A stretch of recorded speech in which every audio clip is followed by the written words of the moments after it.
कक्षा 12 कहानी चौथी और उसका नाम है अकेली, जिसके लेखक हैं मनु भंडारी। मनु भंडारी कहानी और उपन्यास और नाटक विद्या को उन्होंने अपनाया था और उनके बहुत सारे उपन्यास और कहानी लोगों ने पढ़ी है और उसको सराहा भी है। प्रस्तुत कहानी में गांव की एक महिला के व्यवहार एवं मानवता का चित्रण किया गया है। इस कहानी के द्वारा कवि महिलाओं के जीवन को, जैसे हम इंग्लिश में कहते हैं ना, एम्पावरमेंट ऑफ वुमन, यहाँ पर कवि महिलाओं के जीवन को किस रूप में लेना चाहिए और उनकी भी सराहना करनी चाहिए लोगों को, और उनको भी एक ओहदा देना चाहिए, उसकी बहुत संवेदनात्मक कहानी के द्वारा हमें समझाया है। और इस कहानी से महिला के व्यवहार और एवं मानवता का चित्रण उन्होंने किया गया है। सोमा बुआ हमारे कहानी का जो पात्र है, मेन पात्र है, वो है सोमा बुआ। मनु भंडारी कृत प्रस्तुत कहानी अकेले में गांव की एक महिला के व्यवहार और मानवता का चित्रण किया गया है कि एक सोमा बुआ जो बुढ़िया और परित्यक्ता और अकेली थी, उसका जीवन कैसा था, उसके ऊपर उन्होंने थोड़ा सा चित्रण डाला है और इस कहानी के द्वारा मानवता कैसी होनी चाहिए वो हमें बताया है। सोमा बुआ का युवान पुत्र हरखू, जो उसका नाम था, उसके पुत्र का नाम हरखू, उसके अवसान से दुखी होकर उसका पति तीर्थवासी हो गया था, उसे छोड़कर चला गया था। जवान बेटा क्या जाता रहा, उनकी अपनी जवानी ही चली गई सोमा बुआ की।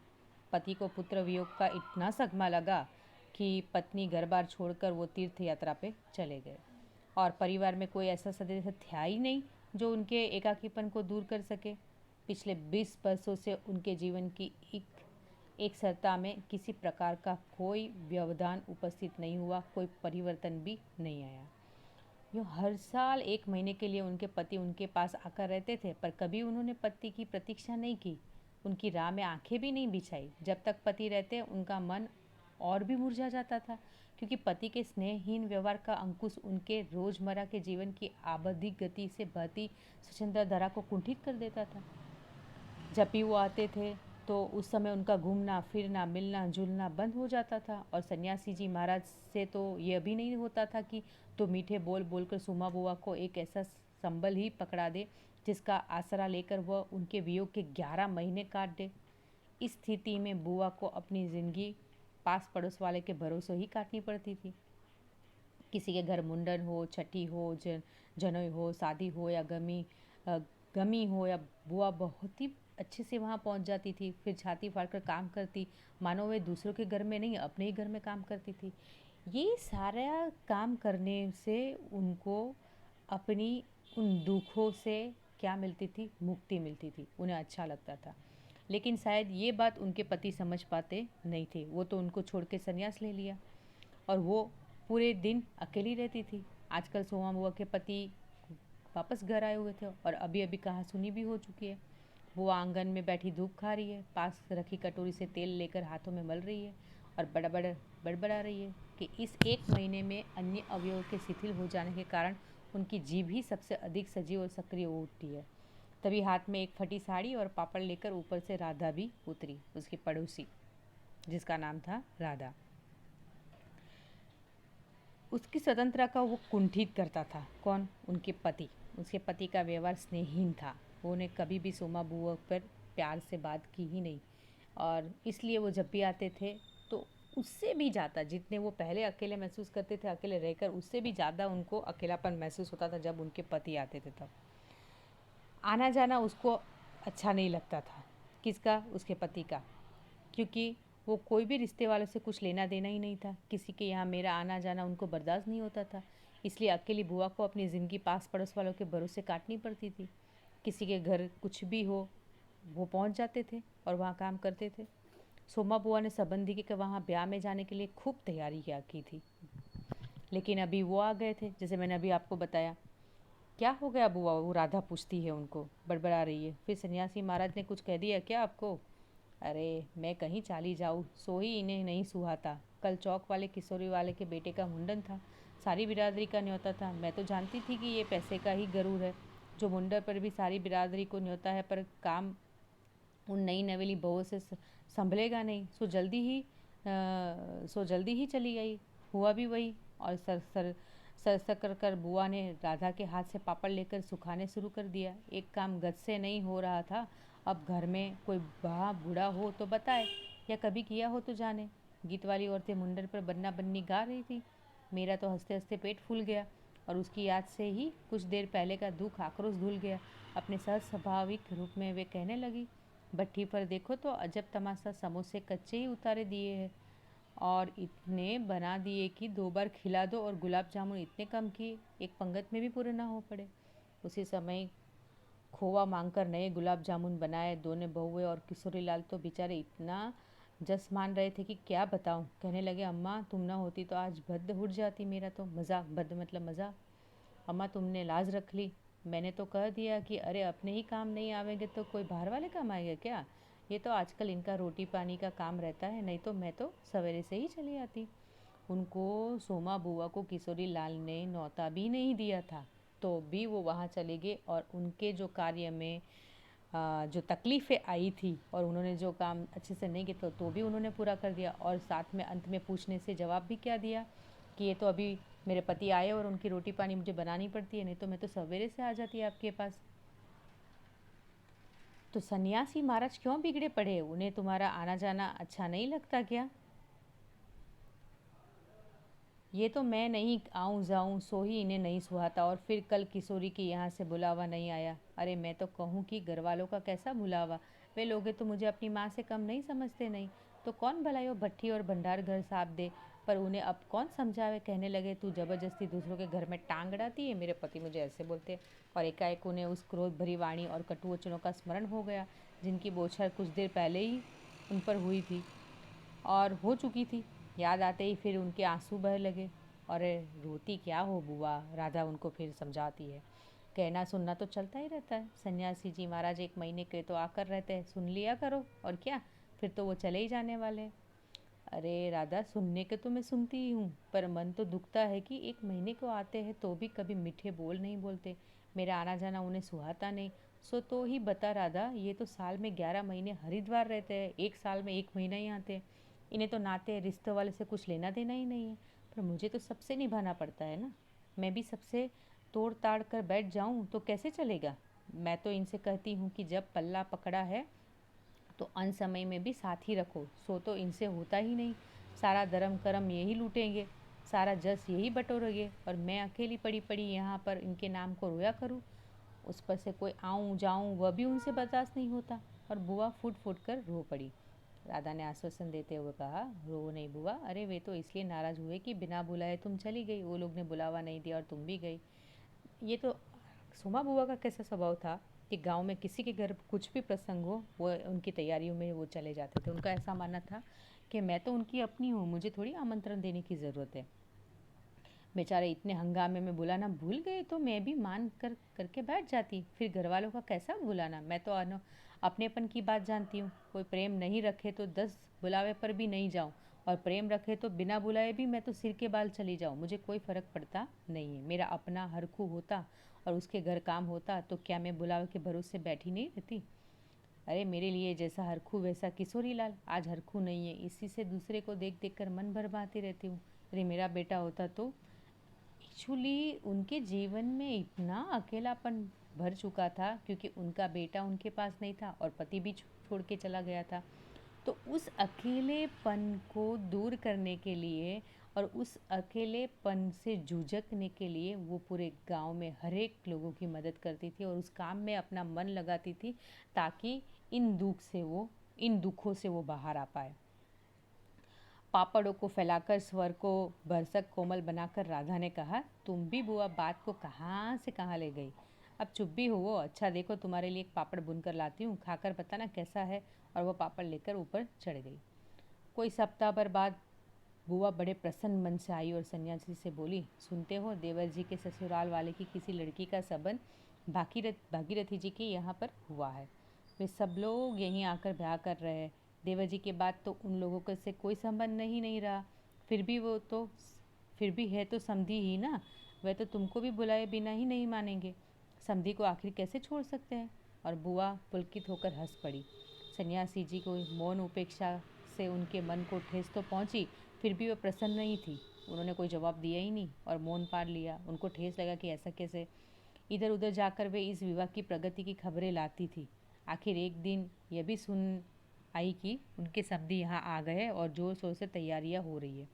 सारी बिरादरी को दावत दी जाएगी। खूब रौनक होने वाली है। दोनों ही पैसे वाले ठहरे थे, अच्छे थे।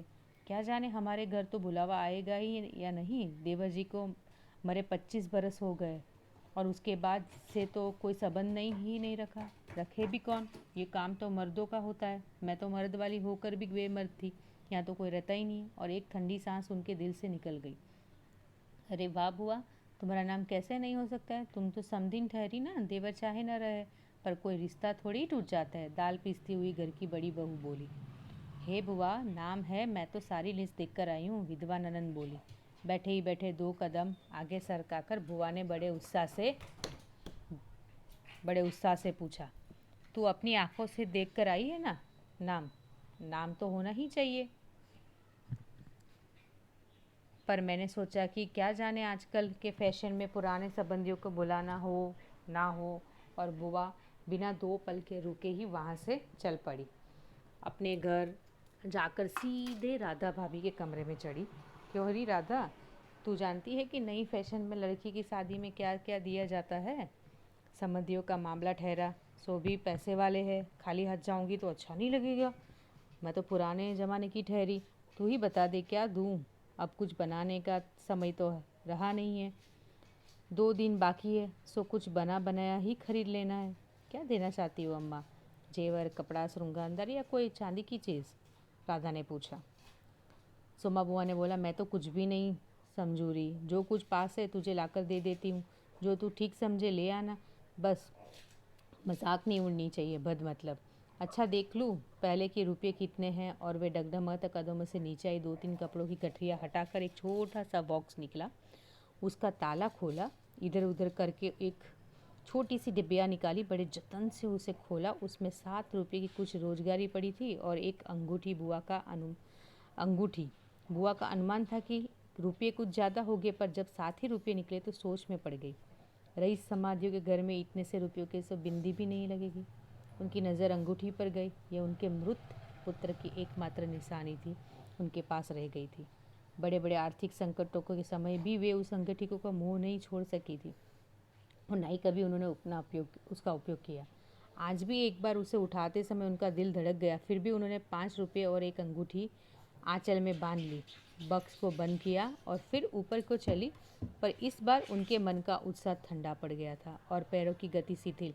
राधा के पास जाकर बोली, रुपये तो नहीं निकले बहू, आए भी कहाँ से? बारे मेरे कौन कमाने वाला बैठा है? उस कोठरी का किराया आता है, उसमें से 2 समय की रोटी निकल जाती है।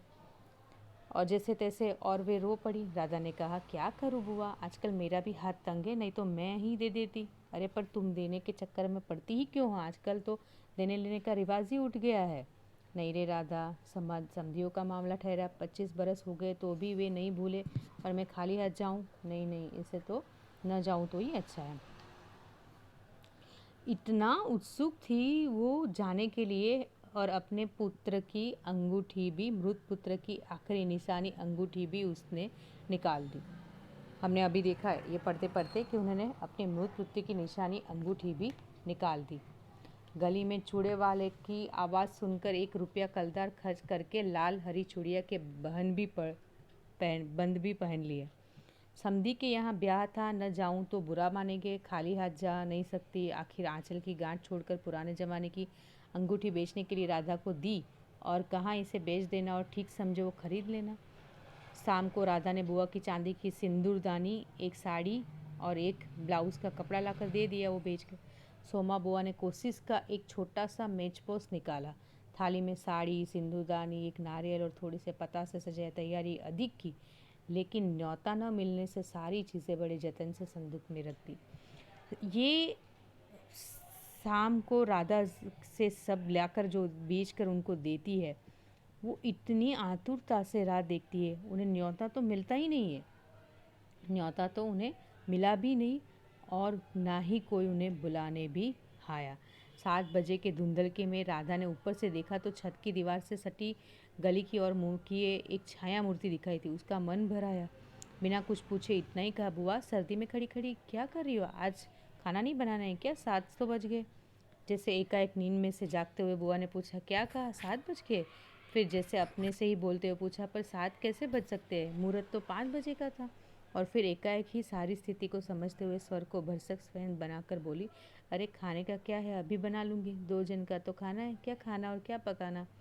फिर उन्होंने सूखी साड़ी को उतारा, नीचे जाकर अच्छी तरह उसकी तह की, धीरे धीरे हाथों से चूड़ियाँ खोली, थाली में सजाया हुआ सारा सामान उठाया और सारी चीज़ें बड़े जतन से उसने एकमात्र संदूक में रख दिया और फिर बड़े ही बूझे हुए दिल से अंगीठी जलाने बैठी।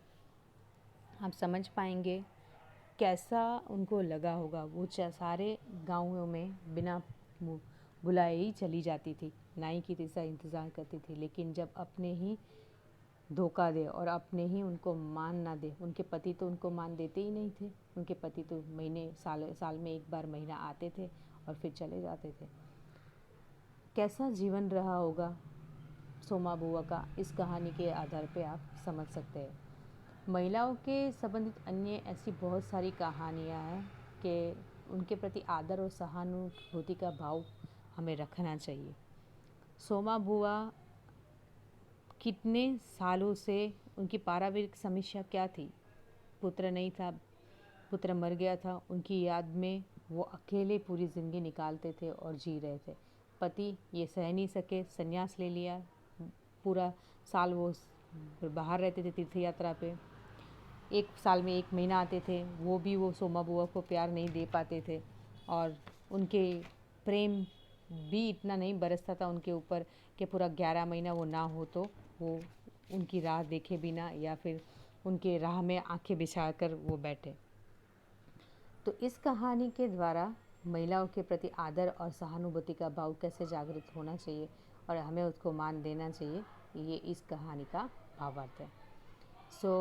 सभी विद्यार्थी को इस कहानी को अच्छी तरह पढ़ना है, उसके शब्दार्थ और मुहावरे लिखना है, स्वाध्याय, प्रश्नों के उत्तर, आशय स्पष्ट करो, ये सारी चीज़ें आपको नोटबुक में लिखनी है कहानी पढ़कर, ताकि आप उसका अच्छे से अभ्यास करोगे तो प्रश्न के उत्तर भी आपको समझ में आएंगे।